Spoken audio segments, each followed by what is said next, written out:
أقول لكم في المقدمة لرسول الله صلى الله عليه وسلم مؤذنان. تعرفون من هما المؤذنان؟ بلال الحبشي وعبد الله ابن مكتوم، مؤذنان فقط. رسول الله صلى الله عليه وسلم قال لعبد الله بن مكتوم الذي عوتب من أجله رسول الله صلى الله عليه وسلم، عوتب من أجله، قال له ألقها على بلال فإنه أندى منك صوتا، يعني صوته ألذ وأطيب وأهدأ للناس، فألقي هذا الذي سمعته من عمر ومن غيره على بلال رضي الله عنه، فألقاه عليه. Sebagaimana saya katakan di dalam muqaddimah bahwa sungguhnya Rasul sallallahu alaihi wasallam memiliki beberapa muadzin, di antaranya adalah Bilal bin Rabah dan Abdullah bin Maktum. Berkata Rasul sallallahu alaihi wasallam kepada Abdullah bin Maktum yang pernah ditegur, pernah menderita karena Rasul sallallahu alaihi wasallam, beliau berkata kepada Abdullah ibnu Maktum, sampaikan apa yang telah kamu dengarkan kepada Bilal, sesungguhnya Bilal lebih baik daripada kamu nada suaranya, dan sampaikan apa yang telah kamu dengarkan kepada Abu Bakar dan kepada Umar.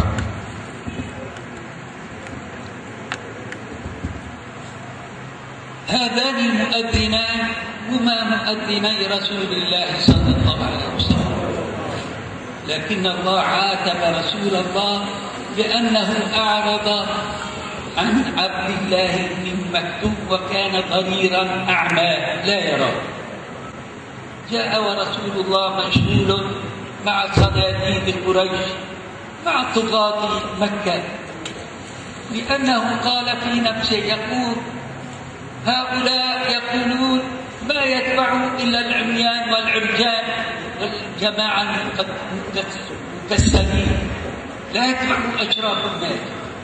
فكان صلى الله عليه وسلم مشغولا معهم، وجاء عبد الله بن مكتوم فأعرض عنه صلى الله عليه وسلم، عبس في وجهه، فنزل القرآن الكريم عبس وتولى أن جاءه الأعمى وما يدريك لعله يزكى أو يذكر فتنفعه الذكرى.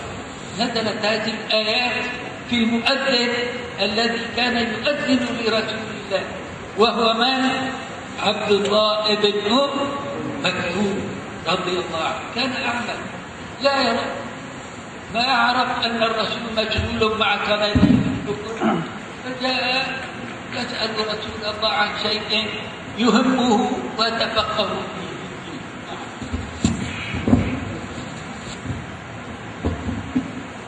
Ini adalah muadzinnya Nabi sallallahu alaihi wasallam, Abdullah ibni Ummi Maktum, yang mana Allah Subhanahu wa taala pernah menegur Nabi Muhammad tentang sikapnya kepada Abdullah. Padahal dia adalah seorang yang buta, seorang yang pernah datang kepada Rasul sallallahu alaihi wasallam bertanya tentang agama, sementara Nabi sedang berbicara dengan para pembesar kaum Quraisy, dan orang-orang Quraisy berkata, sesungguhnya tidak ada pengikut Muhammad terkecuali orang-orang rendah dan orang-orang buta. Maka pada saat Abdullah bin Ummi Maktum datang menemui Rasul sallallahu alaihi wasallam, Rasulullah memalingkan wajahnya dengan memberikan perhatian yang lebih, berharap keislaman daripada orang-orang pemuka Quraisy itu. Allah pun telah menegur Rasul sallallahu alaihi wasallam dengan firman-Nya, abasa wa tawalla an ja'ahul a'ma.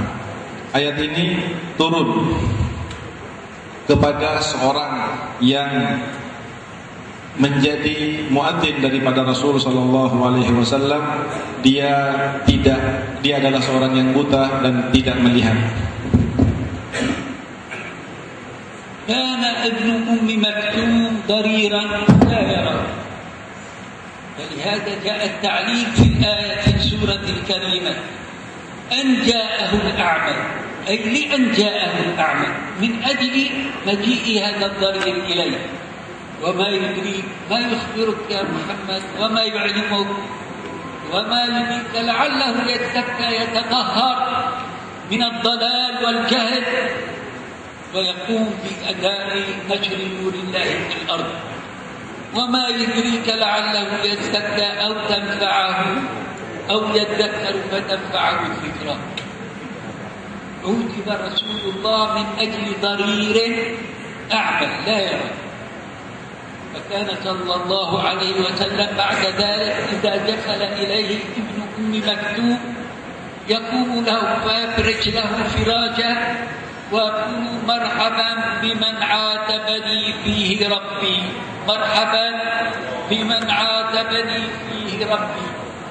كان العميان وهؤلاء الضعفاء المساكين كالملوك عند رسول الله صلى الله عليه وسلم، مثل الملوك، كانوا يجلسون كأن ملوك، فإذا استيقظتم تكونون أعلى من الملوك بإذن الله، لأن الله جعل فيكم العلم، ومن يؤتى الحكمة فقد أوتي خيرا كثيرا.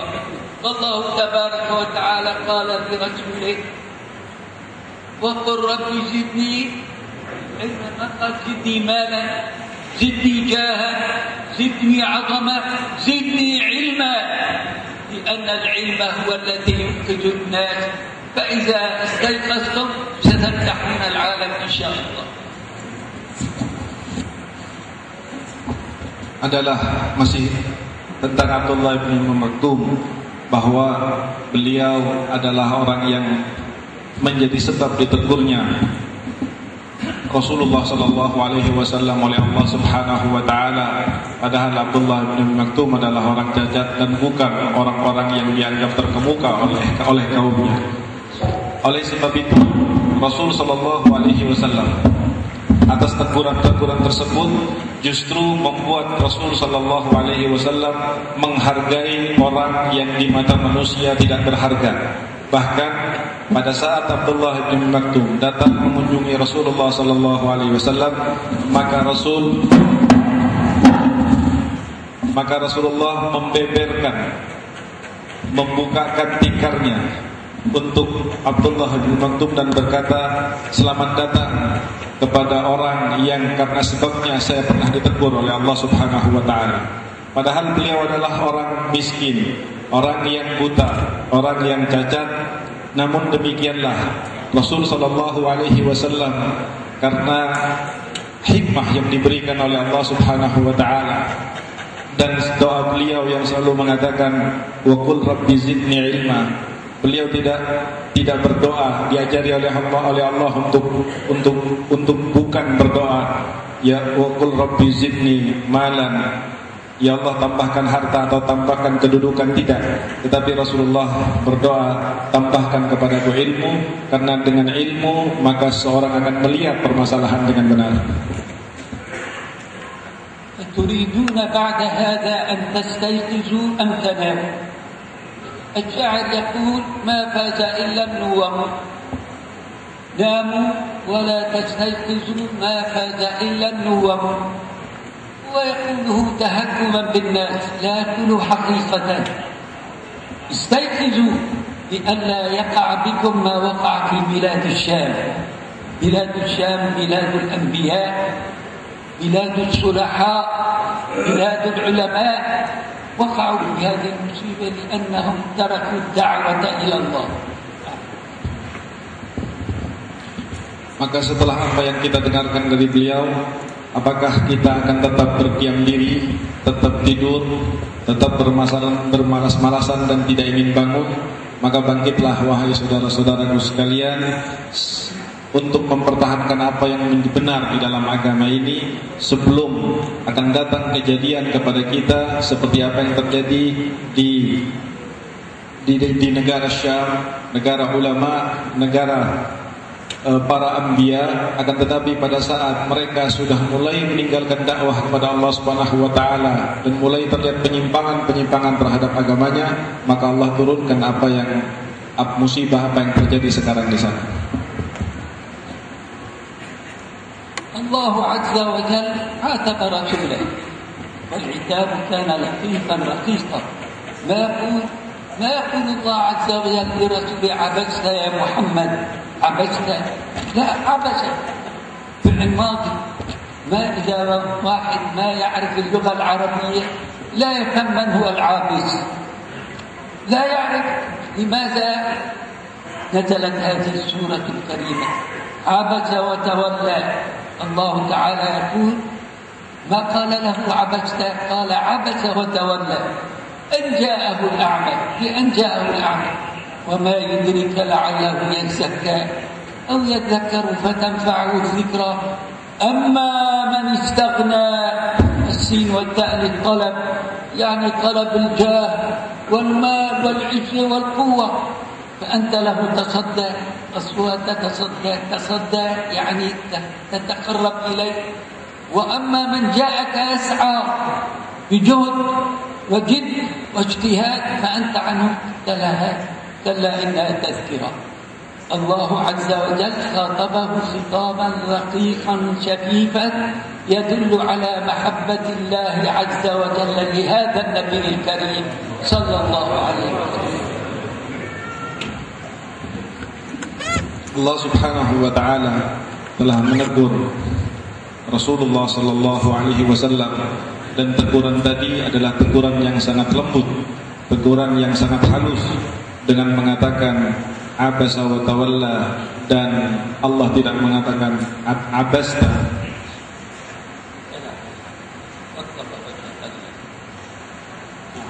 Wa ma yudrika la'allahu yazakka.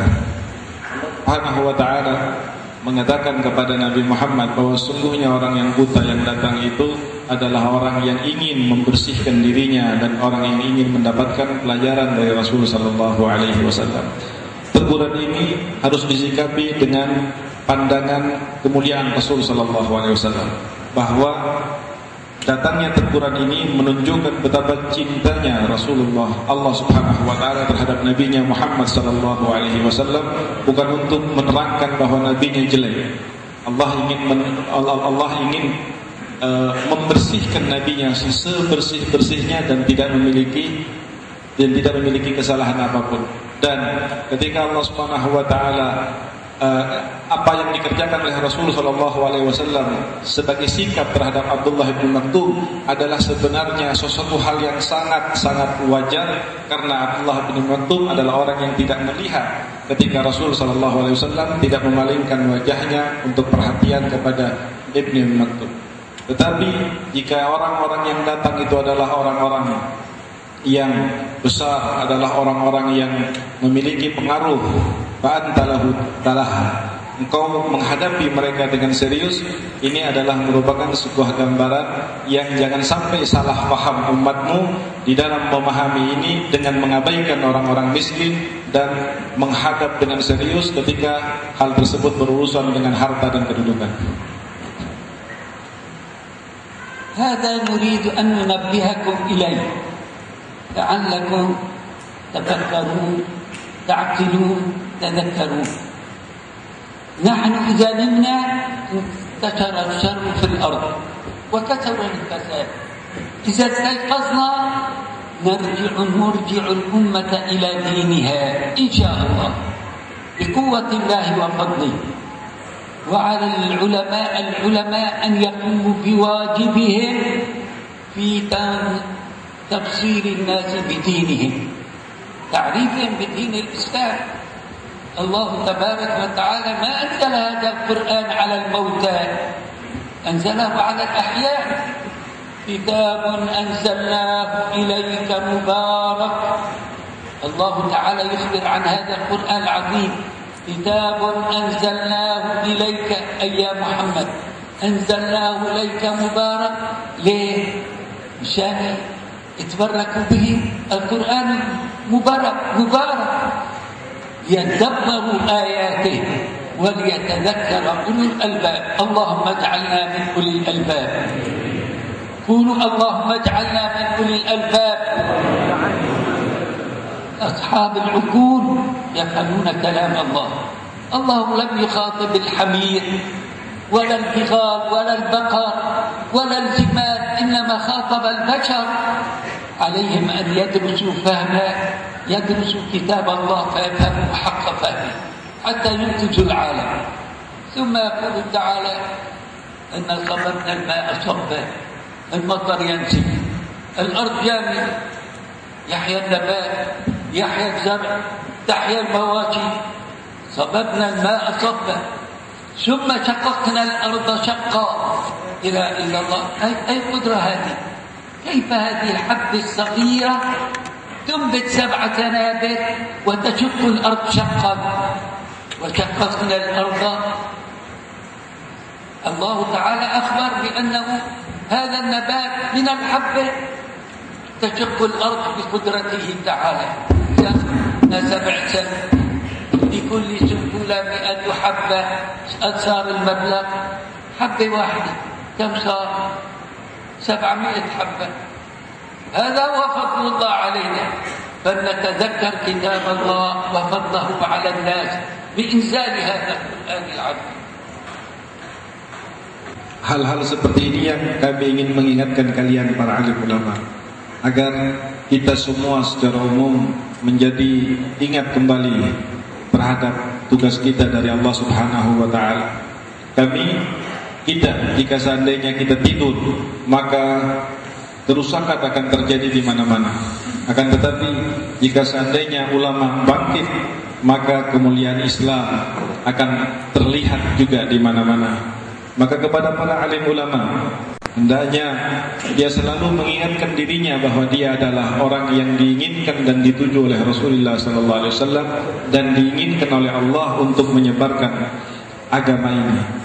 Allah Subhanahu wa taala menurunkan Al-Qur'an ini kepada orang-orang yang hidup dan bukan kepada orang-orang yang mati. Kitab Al-Qur'an diturunkan oleh Allah Subhanahu wa taala kepada kamu, kitab yang berbarakah. Tetapi tujuan penurunan kitab itu sebetulnya adalah liyadabbaru, agar kita merenungkan, agar kita memahami dan akan kita melaksanakan apa yang menjadi perintah-perintah Al-Qur'an. Mudah-mudahan Allah Subhanahu wa taala menjadikan min ulil albab, menjadikan kita daripada orang-orang yang berakal. Orang-orang yang memiliki akal akan memahami apa yang sebenarnya Allah Subhanahu wa taala maksudkan di dalam menurunkan ayat-ayatnya di dalam Al-Qur'an. Oleh karena itu, hendaknya senantiasa dan bukan hanya sekali bagi kita untuk kembali mempelajari kitab Al-Qur'an. Dan yang lebih penting lagi adalah memahami Al-Qur'an dengan pemahaman yang benar. Bagaimana Allah Subhanahu wa taala mengatakan di dalam Al-Qur'an, "Anna sababnal ma'a sabba." Diturunkan oleh Allah air dari langit dengan demikian. Kemudian Allah Subhanahu wa taala, "Tsumma syaqaqnal arda syaqqa." Kemudian Allah membelah bumi dengan biji-bijian yang telah tertanam dan dengan air hujan yang diturunkan dari langit. Maka betapa satu biji kemudian akan berkembang menjadi 2 dan seterusnya, bahkan sampai berkembang menjadi 700 biji. Ini adalah merupakan sebuah maksud yang diinginkan oleh Allah Subhanahu wa taala untuk kita renungkan daripada makna harfiahnya, makna zahirnya maupun makna-makna yang tersirat di dalamnya. في هذه السورة الكريمة يقول تعالى دعاء على الفاجر المكذب بوحدانية الله. قتل الإنسان ما أكفره. قتل بمعنى هلك، مات، هلك. دعاء هذا ما أكفر، ما أعظم كفره، من أي شيء خلقه. هذا الإنسان الكبير العظيم الذي يمشي تهتز الأرض تحته خلق من نطفة مهينة. ألم نخلقكم من ماء مهين، من نطفة خلقه فقدره، قدر وقته، رزقه، أجله، عمره، ثم السبيل يسره. احمد الله على نعمة إيجاد الخلق لهذا الكون لكم. لو لم يسهل الله عز وجل خروج الإنسان من بطن أمه لمات الكثيرون ولدوا أموات غير أحياء. ثم السبيل الطريق يسر، مكان ضيق، فرج المرأة مكان ضيق يخرج منه الولد، يكبر يصبح شاب، يقول هل أعظم أحد مني؟ أعوذ بالله، ينسى قدرة الله عز وجل عليه. قتل الإنسان ما أكبره، من أي شيء خلقه، من نطفة خلقه فقدره، ثم السبيل الطريق يسره، ثم إذا جاء أنشره، أعاد خلقه مرة ثانية. كيف ننكر وجود الله؟ كيف ننكر وحدانية الله؟ كل ذرة في الكون تدل على وجود الإله الخالق المبدع الحكيم.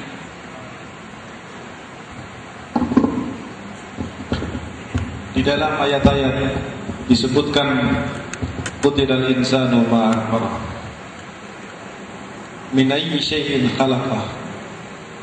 Kadang-kadang jika kita merenungkan ayat ini, maka kita akan merasa takut, di mana sebagian manusia kadang-kadang melupakan setelah dirinya menjadi besar, menjadi alim, menjadi terhormat. Maka jika dia merenungkan ayat yang selanjutnya, selayaknya dia akan malu kepada Allah Subhanahu wa taala, karena dikatakan khuliqa min nutfatin. Mereka adalah orang-orang yang besar, adalah tadinya orang-orang yang diciptakan oleh Allah Subhanahu wa taala dari nutfah. Kemudian Allah Subhanahu wa taala faqaddara, menentukan rizkinya, menentukan ajalnya. Renungkanlah ayat ini. Jika seandainya Allah Subhanahu wa taala tidak memudahkan bagi setiap bayi yang akan lahir keluar dari perut ibunya, maka niscaya akan mati banyak sekali daripada manusia. Tetapi rahmat Allah Subhanahu wa taala, bagaimana Allah Subhanahu wa taala mengatakan tsummas sabila yassara. Bagaimana kemudian Allah Subhanahu wa taala memudahkan setiap bayi yang lahir, sehingga dari kelahiran itu manusia bisa mencapai prestasi-prestasi yang bahkan sangat tinggi. Tsumma idza syaa ansyara.